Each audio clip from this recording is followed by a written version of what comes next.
જય માતાજી મિત્રો, કેમ છો બધા? મજામાં છો ને? હું છું સોનલ. સ્વાગત છે તમારું આપણી યુટ્યુબ ચેનલ ચામુંડા સ્ટુડિયોઝમાં. મિત્રો, આજે હું તમારી માટે લઈને આવી છું પુરુષોત્તમ માસની કથા, અધ્યાય 5મો, ગૌલોકમાં મલમાસ. સૂત પુરાણી કહે છે કે હે મુનિ શ્રેષ્ઠો, ભગવાન નારાયણ નારદજીને કહે છે તેમ કામક્ય વનમાં શ્રી કૃષ્ણ ભગવાન અર્જુનને કહે છે તે કથા હું તમને કહું છું, તે તમે એક ચિત્તે થઈને સાંભળો. મલમાસના દુઃખના નિવારણ અર્થે ભગવાન વિષ્ણુ પોતાના વાહન ગરુડને આજ્ઞા આપે છે, જેથી તેની પાંખોના વિશાળ વાયુથી મલમાસ શુદ્ધિમાં આવે છે. દુઃખ અને સંતાપથી ઘેરાયેલા મલમાસને ભૂલાઈ ગયેલ દુઃખ તાજું થાય છે. આમાંથી સ્વસ્થ થતા મલમાસે વિનંતીપૂર્વક શ્રી વિષ્ણુ ભગવાનને કહ્યું કે આવા જીવન કરતાં હું મૃત્યુને વધુ પસંદ કરું છું. આ સાંભળી અને વિષ્ણુ ભગવાન મલમાસ પાસે જઈ અને તેના મસ્તક ઉપર હાથ મૂકીને કહ્યું કે આ બધું ભૂલી જઈને તું શાંત થા, મારી સાથે ગૌલોકમાં ચાલ, જ્યાં ભગવાન શ્રી કૃષ્ણ બિરાજે છે. તે શ્યામ વર્ણા છે, મુરલી ધારણ કરનાર, લાલ કમળ જેવા નેત્રવાળા, પૂર્ણ ચંદ્રમા જેવું પ્રકાશમાન મુખ, પીળા પિતાંબર ધારણ કરનાર છે, છાતીમાં શ્રીવત્સનું ચિહ્ન ધરાવનાર અને રત્નોના સિંહાસન પર બિરાજમાન, પાશર દોષી ચોપાસ ઘેરાયેલા એવા શ્રી કૃષ્ણએ શ્રી પુરુષોત્તમ ભગવાન છે. તે સર્વના આધાર રૂપ છે, નિઃસ્પૃહ તથા નિર્વિકાર છે, પરિપૂર્ણ છે, પ્રકૃતિથી પર છે, સર્વના નિયંતા છે અને સર્વના પ્રભુ છે. માટે તું મારી સાથે ગૌલોકમાં ચાલ. આ ગૌલોક યોગીઓને પણ દુર્લભ છે અને અજ્ઞાનરૂપ અંધકારનો નાશ કરી અને જ્ઞાન માર્ગનો પ્રકાશ પાથરે છે. ત્રણેય લોક કરતાં સુંદર છે. આ ગૌલોક શાશ્વત સનાતન કાયમ રહેનાર છે અને લંબાઈ પહોળાઈ 3 કરોડ યોજનની છે. તેમની જમણી બાજુ 50 કરોડ યોજનના અંતરે વૈકુંઠ છે, જ્યારે ડાબી બાજુએ તેટલા જ અંતરે શિવલોક આવેલ છે. આ બંને પણ અતિ સુંદર છે. હે મલમાસ, આટલું બધું તારા આગળ વિવરણ કરવાનું કારણ એ છે કે હું તારા ઉપર પ્રસન્ન છું. મારે તારું દુઃખ દૂર કરવું છે. તું ગૌલોકમાં જઈશ એટલે આપોઆપ તારા સઘળા દુઃખોનો નાશ થશે. આટલું કહીને ભગવાન શ્રી વિષ્ણુ પોતાના વાહન ગરુડ ઉપર બેસી અને મલમાસને લઈને ગૌલોક આવી પહોંચ્યા. બૃહનારદીય પુરાણના પુરુષોત્તમ મહાત્મ્યનો ગૌલોકમાં મલમાસ નામનો 5મો અધ્યાય સંપૂર્ણ. હવે આપણે પુરુષોત્તમ માસની પાવન કથા સાંભળીએ, જેનું નામ છે ગૌ સેવાની કથા. એક નગરમાં સોનારણ રહેતી હતી. તે વિધવા હતી. સંતાનમાં કંઈ પણ ન હતું. તે એક નાનકડા ઘરમાં એકલી રહેતી હતી. પારકાને ઘેર કામ કરીને તે પોતાનું પેટ ભરતી હતી. નવરાશ વખતે તે ભગવાનનું ભજન કરતી હતી અને ભક્તિ કરતી હતી. એક દિવસ નગરમાં કથા બેઠી. સોનારણ રોજ કથા સાંભળવા જવા લાગી. એકવાર કથાકાર યજ્ઞનો મહિમા સમજાવવા લાગ્યા.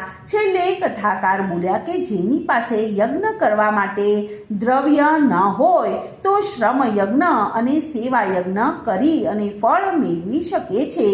સોનારણે મનમાં નિશ્ચય કર્યો કે મારે શ્રમ યજ્ઞ અને સેવા યજ્ઞ કરવો છે. ગામની બહાર આવેલા તળાવ આગળ એક મહાત્માની મઢુલી બાંધેલી હતી. તે ત્યાં રહેતા હતા. તે સતત ભક્તિ પ્રભુમાં લીન રહેતા હતા. તે મહાપવિત્ર અને ત્રિકાળ જ્ઞાની જેવા લાગતા હતા.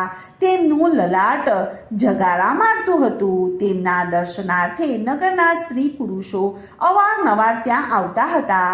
સોનારણ પણ તેમના દર્શનાર્થે જતી હતી.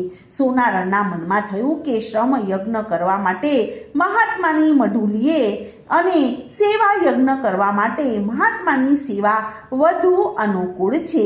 તે સૂર્યોદયની પહેલાં મહાત્માની મઢુલે ગઈ અને મઢુલીની આસપાસ પડેલો કચરો સાફ કરી અને પાણી છાંટ્યું અને પછી મઢુલી સાફ કરી અને બધું વ્યવસ્થિત ગોઠવી દીધું. પાણીની માટલી ભરી દીધી અને તે પોતાને ત્યાં ઘરે ચાલી ગઈ.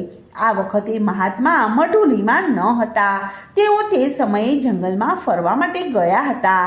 થોડીક વારે મહાત્મા આવ્યા અને મઢુલીની આસપાસની જગ્યા સ્વચ્છ બનેલી જોઈ અને તેના ઉપર પાણીનો છંટકાવ થયેલો જોઈ અને વિચારમાં પડી ગયા.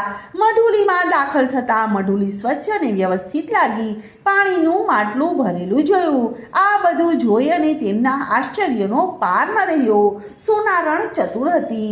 તે રોજ વહેલી સવારે જ્યારે મહાત્મા જંગલમાં ફરવા ગયા હોય ત્યારે મઢુલીએ આવી અને બહાર અને અંદર સ્વચ્છ કરી આવતી હતી. મહાત્મા જ્યારે બહારથી ઘરે આવતા ત્યારે સફાઈ જોઈને તેઓ અચંબામાં પડી જતા હતા. મનોમન તેઓ આ કાર્ય કરનારને આશીર્વાદ આપતા હતા. મહાત્મા રોજ વિચાર કરે છે કે દરરોજ કોણ આવીને આ બધું કરી જાય છે. એક દિવસ મહાત્મા સંતાઈને ઊભા રહ્યા અને સોનારણ આવીને બધું કામ પતાવીને જવા લાગી. ત્યારે મહાત્માએ તેને રોકીને પૂછ્યું કે બહેન તું કોણ છે? શા હેતુથી મારી સેવા કરે છે? ત્યારે સોનારણ પોતાની ઓળખાણ આપી અને પોતે કરેલા સંકલ્પની વાત કરી. ત્યારે મહાત્મા બોલ્યા કે કાલથી પુરુષોત્તમ માસ શરૂ થાય છે. તું અધિક માસનું વ્રત કરજે અને એની સાથે સાથે ગાયની સેવા પણ કરજે. તને દરરોજ એક અશ્વમેઘ યજ્ઞનું ફળ પ્રાપ્ત થશે.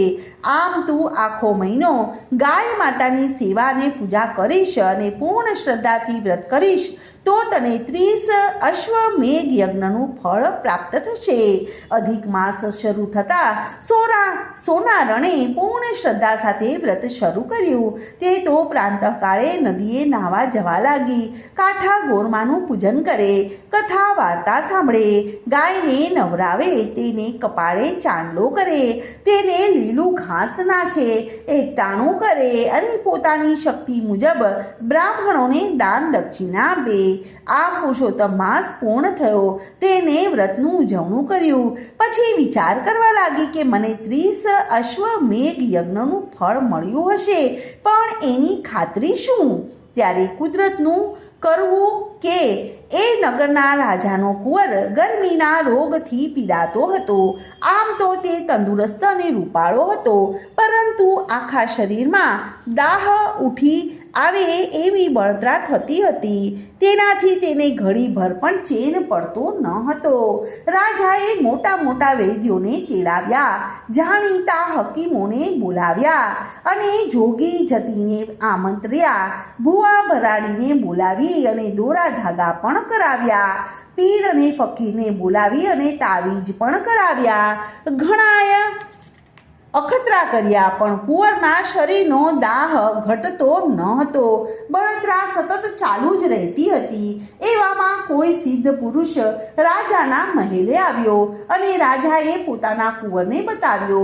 સિદ્ધ પુરુષે કુંવરના કપાળની રેખાઓ જોઈને કહ્યું કે રાજવી, તમારો કુંવર કોઈ દવાથી સારો નહીં થાય, મંત્ર તંત્રથી સારો નહીં થાય, પરંતુ કોઈ એક વ્યક્તિ તેને 5 અશ્વમેઘ યજ્ઞનું ફળ અર્પણ કરે તો કુંવરનો દાહ મટી જશે. કેમ કે તમારો કુંવર પૂર્વ ભવના શ્રાપને કારણે આ દાહના પીડાથી ભોગવી રહ્યો છે. સિદ્ધ પુરુષ તો રસ્તો દેખાડીને ચાલતા થયા. રાજાએ તરત જ પ્રધાનને બોલાવ્યા અને કહ્યું કે આખા નગરમાં ઢંઢેરો પીટાવો કે કોઈ 5 અશ્વમેઘ યજ્ઞનું પુણ્ય મારા કુંવરને અર્પણ કરે તો શરીરનો દાહ મટાડે. જે કોઈ આ કાર્ય પાર પાડશે તેને રાજા તરફથી સારી એવી બક્ષિસ આપવામાં આવશે.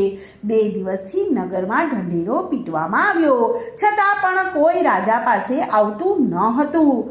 રાજા અને રાણી નિરાશામાં ડૂબી ગયા હતા. તેમને કોઈ રસ્તો સૂચતો ન હતો. ઉડતી ઉડતી આ વાત સોનારણને કાને પહોંચી. તેણે સાંભળ્યું કે જે કોઈ 5 અશ્વમેઘ યજ્ઞનું ફળ કુંવરને આપે તો તેનો દાહ શમી જશે.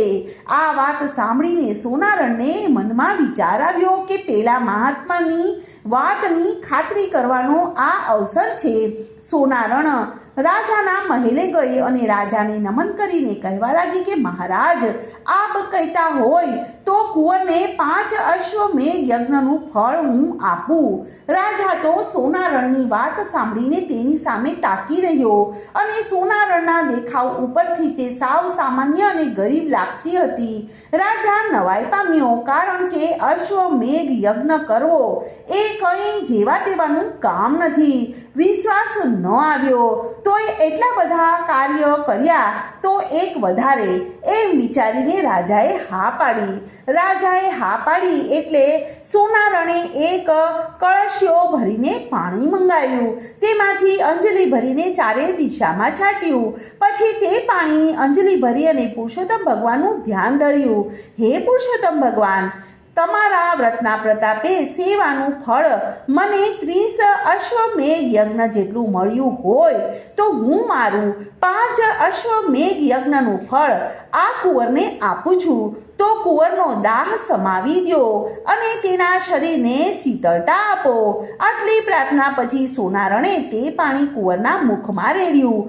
એ જ ક્ષણે કુંવરને બળતરા ઘટતી જતી લાગી અને થોડીક જ વારમાં તેના શરીરનો દાહ શમી ગયો.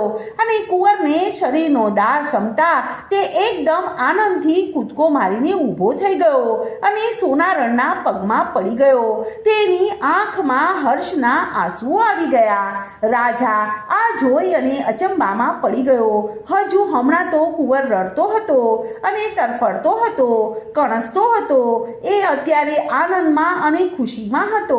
રાજા પણ સોનારણના પગમાં પડી ગયો અને પછી રાણી પણ તેના પગમાં પડી અને બોલી કે બહેન, તમારી ભક્તિ અને શ્રદ્ધાના બળે મારા કુંવરનો જીવ ઉગર્યો છે. તમે તમારા વ્રતના ફળ અર્પણ કર્યું છે તે માટે અમે તમારો ઉપકાર જિંદગીભર નહીં ભૂલીએ. હવે તમને જે ઈચ્છા હોય તે તમે માંગો. તમે તો જે માંગશો એ અમે તમને અવશ્ય આપીશું. સોનારણ કહે કે હે રાજન, હે રાણીબા, પુરુષોત્તમ ભગવાનની મારી ઉપર કૃપા છે. ભગવાને જે પણ કંઈ આપ્યું છે એનાથી મને સંતોષ છે. મારે કંઈ પણ જોઈતું નથી. મારી ઈચ્છા એ છે કે તમે અને રાણીબા આ જીવન પુરુષોત્તમ વ્રત કરવાનો દ્રઢ સંકલ્પ કર્યો અને ગૌ સેવા કરો. એમાં જ બધાનું કલ્યાણ છે. તે જ ક્ષણે રાજા અને રાણીએ પુરુષોત્તમ વ્રત કરવાનો અને ગૌ સેવા કરવાનો સંકલ્પ જાહેર કર્યો. બોલો પુરુષોત્તમ ભગવાનની જય. કૃષ્ણ કનૈયા લાલ કી જય.